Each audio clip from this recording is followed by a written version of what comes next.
India's neighborhood kirana stores are under pressure as quick commerce reshapes shopping habits. To understand its impact, we spoke to some local shop owners in Lake Market, Kolkata, witnessing the change firsthand. আমি আজকে lake মার্টে 30-35 বছর ব্যবসা করি। 250-300 বা shampoo আমরা সব এরকম ভাবে বিক্রি করি।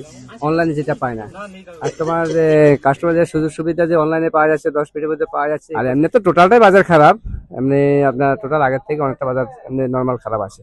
সম্মানের খাতিরে আমি দাম কিছুটা কম রাখতে হয় এবং রাখি, কারণ আমাদের সাথে তো যেহেতু কাস্টমারের সম্পর্ক নয়, গার্জিয়ানের সম্পর্ক।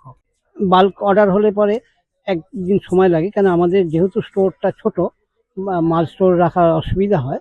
আমরা অর্ডার হলে পরে আমাদের এনে দিতে হয়, এবং আমাদের এখানে কুলি পাওয়া যায়, তারা কুলিরাই ডেলিভারি করে দেয়। অনলাইনে একটাই সুবিধা, ওরা মাল অর্ডার হলে পরে সঙ্গে সঙ্গে ডেলিভারি করতে পারে, কিন্তু আমাদের ক্ষেত্রে অসুবিধা হয়, ওই আমাদের মালটা অত স্টোর করা থাকে না। I shop from them for the last 30 years, so they are trusted to me. But they have the QR code system also, so I can pay them online. Everything what I take is to my satisfaction. As you can see, a fundamental shift in the retail landscape is reshaping the future.